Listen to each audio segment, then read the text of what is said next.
Hi everybody, welcome. It's Today Nakazawa here, and today we're going to be getting into some VTuber Newsy news. But before we do, please make sure to smash subscribe, hit the like, ring the bell, and guys, do you know that I stream on Twitch? Head over to Twitch, and if you're at work, leave me a lurk. And guys, I do apologize for the lack of Newsy news. My voice has been all over the place. I got really sick last month, and I'm still kind of getting over it, so I do apologize for the lack of consistent Newsy news. But thank you so much for your support. For those of you who bought me throat coat off of Throne, I really appreciate it, and it is helping, so thank you so much. All right, guys, on to our very first piece of Newsy news. This is Filian, and Filian is an independent VTuber based in North America, with English being her main broadcasting language. Self-branded as a VTuber Alpha or VTuber in training, Filian has not yet made an official debut, though she has been streaming on Twitch since April 2021. As we all know, Filian has been on kind of like a 6-month hiatus, kind of like a ARG situation going on. So here's just like a further update in regards to that. So this is posted on Rima's X account. This is posted on June 22nd, 2026 at around 11:25 a.m. And Rima says, Filian's voice has been recognized in a billboard ad campaign spotted running over Shibuya Crossing in Japan. The video starts before glitching over to what seems like Filian's silhouette, asking, "Can you hear me?" before blue screening. So let's take a look here.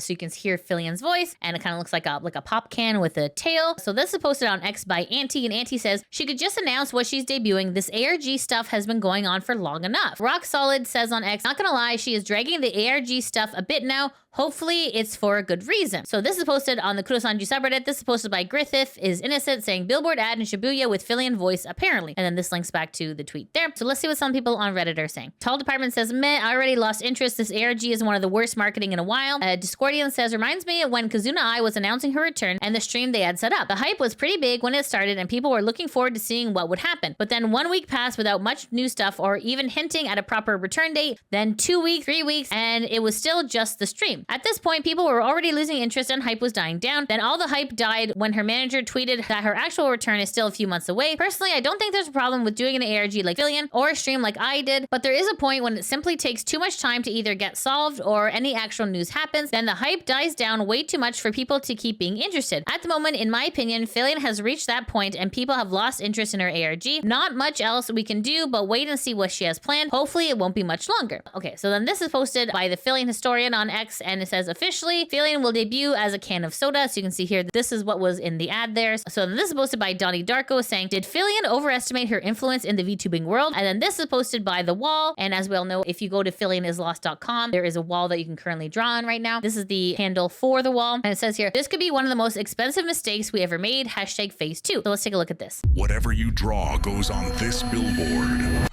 One shared canvas. Tens of thousands of people drawing at the same time. When the timer hits 0, whatever is on the wall gets put on one of the biggest billboards on Earth, Shibuya Crossing. 390,000 people per day seeing your canvas. 10 days to leave your mark. Phase 2 begins Friday the 19th. So essentially what this is saying is that if you go to the Filian is Lost website, the drawing on the wall begins on the 19th and it ends soon. So if you go actually to the filianislost.com, you can see here it says phase 2. There's only 4 days left. When this timer hits 0, the wall closes for good. Whatever is painted on it the moment it ends becomes the final piece. We're paying to display it on one of the biggest billboards on Earth in the heart of Shibuya, Japan for the entire world to see. Grab a can, every stroke counts. Oh God. That was worded poorly. Pardon me, excuse me.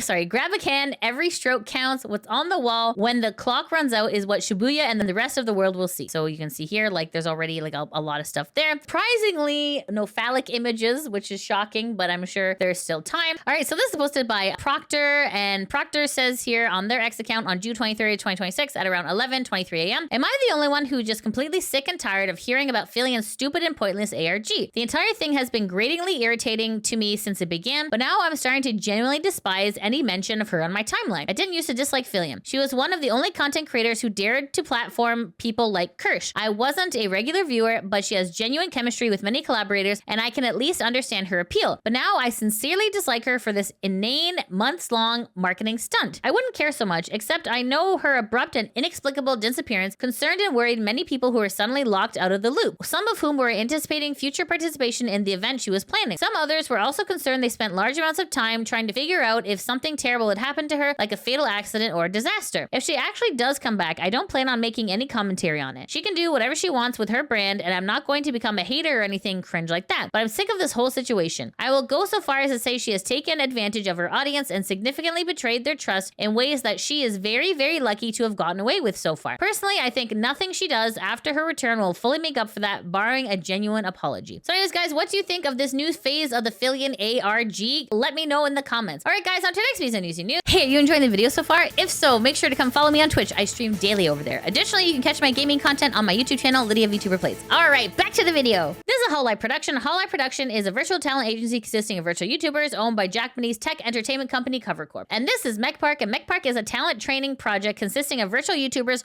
owned by Japanese tech entertainment company Cover Corporation, the parent company of Hololive production. So why are we talking about Hololive and MekPark? Well, guys, this is posted on the Cover Corp X account. This is posted on June 22nd, 2026 at around midnight, and it says here, announcement. We will begin gradually introducing the new streaming system provided by Cover Corporation targeting MekPark and HoloAN starting June 24th, Wednesday. We will unveil this new system during each stream, so please look forward to it with anticipation. Moving forward through the pursuit of streaming technology, we will continue development efforts to broaden the scope of VTuber activities and deliver new experiential value to everyone. So what exactly does that mean? Well, let's take a look here. So this is one of the people in Unit B of pre-debut of MekPark. So as you can see here, this is actually just a ping, not like a fully animated person. So this is just a ping tuber. So it's kind of interesting that like a multi-million-dollar company like Cover Corp is still using ping tubers at this point. But I think this is what the technology that they're talking about is in regards to MekPark. So this is posted on the Kurosanji subreddit. This is posted by North Coast saying, looks like the new system is a software one since the MekPark girls and HoloAN girls can now move. So if you go to Unit B pre-debut and MekPark, you can see here they will be live in 18 hours. So very likely they will have the pings moving, but obviously we won't know until the debut actually happens. So anyways, guys, what do you think of Cover Corp using ping tubers? Let me know in the comments below. Okay, guys, on to our next piece of Newsy news. This is Face Connect, and Face Connect is an English-Japanese virtual YouTuber agency based in Vancouver, Canada. Their goal is to connect people across the globe with lots of fun and laughter. The agency is led by Kevin Lee, aka H2O Sakana. And within Face Connect, there is Leah, and Leah is a female English language virtual YouTuber and fanfic writer. She is a founding member of Face Connect, debuting as part of the first generation. So why are we talking about Face Connect and Leah? Well, guys, this is posted on the Kurosanji subreddit. This is posted by Low Abroad, and it says here, Leah from Face Connect Gen 1 looks back on 5 years of Phase and confirms the mass graduation rumor to images. So let's take a look here. So this is a screenshot from Leah's X account, and it says here, I'm too emotional again, so let me be sappy for the billionth time. I think it's worth mentioning right now, ahead of the 5th anniversary properly, that the origins came from nothing and had absolutely nothing. Some of us never streamed before, never used Photoshop, never recorded audio, and we were still expected to create everything for our debut with 2 staff members and only each other in just under 3 months. And that's just the surface of the untold stories we never shared throughout the years. For the longest time, there was a feeling any moment the company was going to explode. The mass graduation story is not a rumor, but something that we were very resolved to do. So seeing the incredible success that FaceCon was and the amazing support you all showed us throughout the years means so much more than I could ever find the words to express. It's been very emotional, positive week leading up to this, and even more emotional, positive start to the week comparing day 1 to year 5. Watching this dingy little company,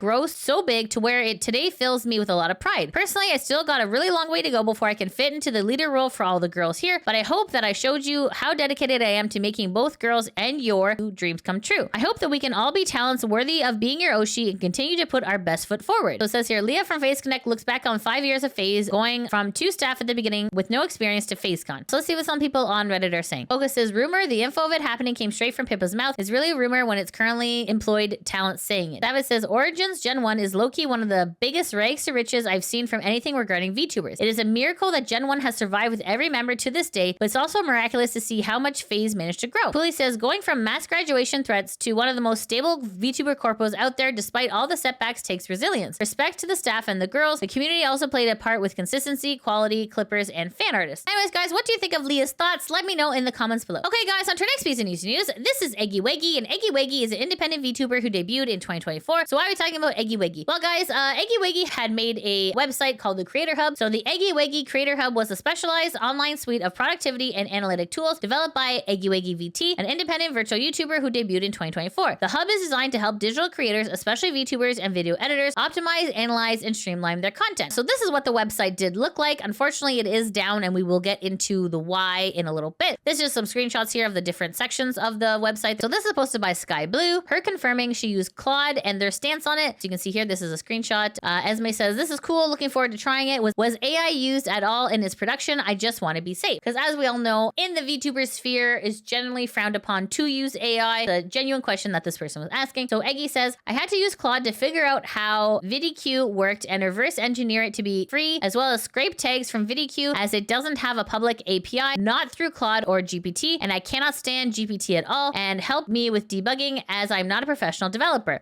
Praying hands. No AI was used on anything design or creative wise, and all branding was developed by Nix Gothica, and the UI components and design were all done by myself. Okay, so then this is a screenshot here. I do have to show you screenshots mostly because Eggie has deleted a lot of what's happened in regards to this website. So Eggie says here, I explained here and elsewhere, I also believe there is a difference between Gen AI for art and creative endeavors and AI for mechanical purposes such as data scrubbing, program fixes, etc. This is my personal belief, and this is the belief the program was built off of. Computers do computer things, humans do human things. But you can see here, Eggie did use Claude, and as we all know, Claude is a family of advanced generative AI models. So definitely she did use AI when it came to making this tool. And she even says here that she had used Claude. So she did use AI, but in her personal opinion, she believes using AI for coding is fine, but AI for artistry, not fine. It's either all fine or it's not fine, but this is her personal stance. Okay, so let's continue. Okay, so Taiga says, as a person with a doctorate in comp science and has been programming since I was in middle school, I beg of you to all stop thinking vibe coding is going to be enough. So if you guys don't know what vibe coding is a software development workflow where you use natural language prompts to guide an AI assistant in building an application. Instead of writing code line by line, you act as a director, describing your vision and refining the results while the AI handles the technical execution. Taiga says vibe coding, this is what they mean. Okay, let's continue. You should have hired an actual programmer if you haven't coded in a long time. The cybersecurity risks, the blatant use of Claude, looking at GitHub is literally just a bunch of files slapped together in one folder for some shit. I believe that your ideas and intentions were not meant to be malicious, but I beg you to scrap all of this and rewrite it from scratch without Claude, or at least hire a programmer and cybersecurity analyst before bringing it to the public and risking their safety with them not knowing how any of this works. That's irresponsible and dangerous, especially for code you cannot vet. On this note, you're against Gen AI for art, but not for mechanical/technical purposes. Computers do computer things, humans do human things. You do know that humans created computers, right? We created code. Modern computing you have now wouldn't have been possible without humans. So in your eyes, it's not okay to replace artists, but it's okay to replace programmers. So Taiga continues to say, I'm going to say this as an addendum. I've sat down, checked, and cloned her repos for other projects on her GitHub, and they're connected live to her Supabase DBS with sensitive info that the users have put in. No properly set up auth for the Supabase key for a public repo. I also saw that she made creator OS/hub pages for other users, but I was able to easily find sensitive info that said users have put into it, such as medical information. Big yikes, obviously. So yeah, don't do this or use any of her stuff, really. Even on her website, when I was looking at it before it got shut down, there was options to like upload your tax information. So obviously, please be very careful with your sensitive information, your medical information, your financial information, even though technically speaking, what she was trying to do was positive. If you're not a programmer and you're not able to encrypt things properly, this is kind of where cybersecurity risks can come in. In response to Taiga, Maria Puddingway has also weighed in as well, saying, I don't have a doctorate, but I've been coding for 26 years and have been a professional for about 16 of those years. Coding is an art form, especially for someone who knows the ins and outs and knows the difference between good code and bad code. Perhaps I'm romanticizing a bit, but in my days, I've seen code that made me smile. It made me curse the world around me. I've seen code made with soul and code that was soulless. If art is what elicits emotional reactions, then why can't coding be? I feel like getting away from that, usually by amateurs who think there is one way to skin a goose, is why there is this idea that programmers are ultimately replaceable by AI. A good developer would maybe use AI as a reference, similar to how we use Stack Overflow as one, but would never, ever, ever let it drive the car, in my opinion. I've seen too many devs getting ripped to shreds by management because they introduced a bad bug or vul in production because no one quite understood what the AI was doing and assumed it was good enough. Reviewing code is different process from a writing code. Okay, so then this is Aurora, and Aurora is commenting on the Eggie situation as well. Please do not put your private or medical information into this ADHD platform. I've had Eggie blocked since an exchange where they were gaslighting fellow creators about how backend Twitch worked, and something about the way they spoke and carried themselves gave me an ick. They have a history of gaslighting and taking down people who disagree with them or give them legitimate criticism. I don't want to see any VTubers' medical information leaked or privacy infringed on simply because because the creator is unable to accept that this shouldn't have been published, being fully built off the back of Claude with very little programming experience. They are also intentionally using language that glosses over how much Gen AI was used for the project, including prompts that the user uses on the actual website. And now they're blocking career programmers who are pointing out really serious flaws in their website, including but not limited to the ability to shut down the website from their phones, the ability to view confidential medical information from users, the ability to scrub the entire platform for emails. Please give Tyga's thread a read through. I'll also post some threads below so you can make an informed decision about your privacy. This isn't about AI or no AI argument anymore. It's people's very sensitive information on display for anyone who has experience to grab it with no effort. Okay, so in response to all the controversy, Eggie has finally made a response. This was on June 21st, 2026 at around 2:31 p.m. And Eggie says, I'll be taking down the Creator Hub and no longer working on it because this has gone way too far. I've gotten yeet threats, you're trying to dox people helping the project and claiming that my illness is fake. All of this because I dared to try and help the community in a way that you didn't enjoy. No one was forcing you to use the website. I never claimed to be a professional programmer or a security professional, and I appreciate all the people who were professionals who came to me in emails and DMs about the issue and tried to help. So that's an interesting way to put it. Only if you came to her in emails and DMs would she acknowledge what you had to say. That's interesting. Okay. Anyways, let's continue. It means the world to me truly. Hatai Neo was the first stranger who reached out and has been an immense help. I did everything I could as fast as I could to fix security issues, but if that's not good enough for y'all, then that's fine. But ultimately, I can't handle the bullying, the harassment. It's too much for me, especially with what I'm going through medically at this point. And then you can see here, she has limited the responses. Okay, so then this is posted by Enreed, and Enreed says, this whole situation with Eggie's programming is so annoying. There, I said it. Eggie should have been honest since day one about the program, but they chose not to. People then started to find problems with the coding and even privacy, but Eggie chose to continue alive. There was so much proof people were literally being doxxed by their program. There was medical, personal info in there, and Eggie chose to double, triple, and quadruple on the line. Even professionals that had been studying for years tried to help and they got blocked. People started to bring up important questions. Eggie chose to brush them off and block them. But all of a sudden, Eggie suddenly gets doxxed with no proof of it happening, or maybe their own program did it since it was showing all the stuff already. And it somehow is the fault of those that have been calling Eggie's attitude, behavior towards situation and their lies fault. It smells so fishy. And then Tosi says she lied multiple times about the AI usage. Now instead of taking responsibility for people who pointed out the issues are suddenly villains, and she got sick and doxxed. I ain't buying it. My boyfriend is a cybersecurity specialist and we made a post about the red flags. Obviously I got blocked by her. Okay, so then this is Trua, the Stardust Orca, and Trua says, not everything needs to be a debate. Not everything needs to be an argument. Not everything needs to be a witch hunt. And I'm gonna say this part louder for those who apparently have issues understanding. Nobody deserves yeet threats or doxing for trying to do something nice for the community. If you don't agree with what they want to do, cool. Want to warn people of risks if they use it? Sure. Doxing, sending threats, harassment, multiple people their way to encourage hateful behavior and trying to claim they fake their illness is too far. That's seriously scum behavior. You guys constantly harp venomously about accountability, but won't hold yourselves accountable for treating people like shit. Sit the F down and be humans for God's sakes. And then this is Sylvian Scream, and Sylvian Scream says, what a disingenuous prick. Ah, yes, using the proper channels that you slashed off because you didn't like that it made you look bad. I tried to be nice, I saw potential, but you're just another two-faced cancer in this place. Okay, so this is a pin post by Proctor, and Proctor says, this is an amazing example of dodging responsibility and deflecting criticism. The reality is the application was completely insecure and mostly coded by amateur using AI. To be clear, I don't care the slightest that this was coded by AI. I care that it was coded by AI and had many serious security vulnerabilities. When alerted to these vulnerabilities, Eggie claimed that they were being fixed but never provided any proof. Instead, she blocked anyone pointing them out. The people she blocked included legitimately qualified coders who were actively highlighting security concerns in a reasonable and polite manner. Not once did she reach out to any of them for help. Instead, the only evidence given that any of these concerns were being addressed was when a random person with no credentials claimed he had addressed them. When confronted, he did the exact same thing, blocking it, ignoring anyone who requested proof. I personally asked for his credentials and was told point blank that I wasn't going to get them. When I pointed out his public profile showed no evidence of any coding knowledge beyond basic HTML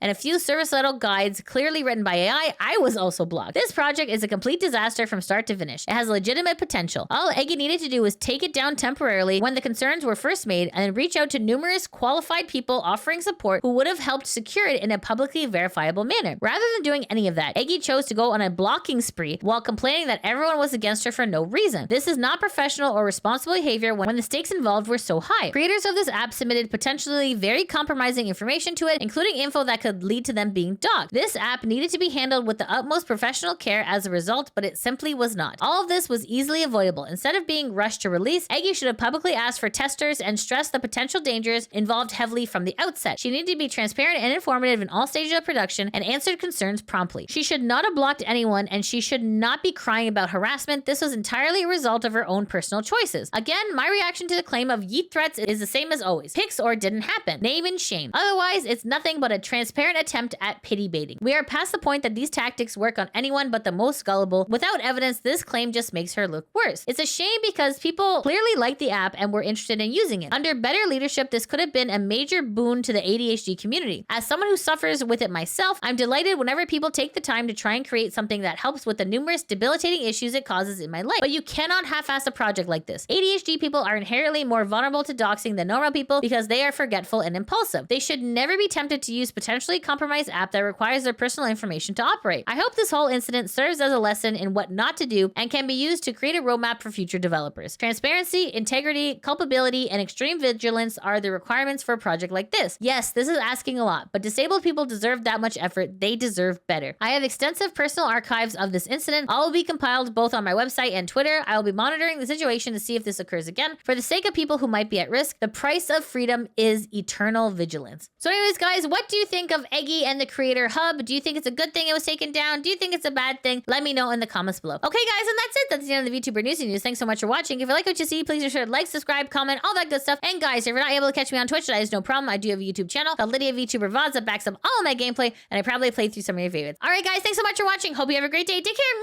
Bye-bye. See you all again. Crazy. What is this? I'm What? not a worker. It is. Walk away from A few minutes. Why is Hololive? Oh my god. What are you saying? You're bartender troublemaker. But that's why.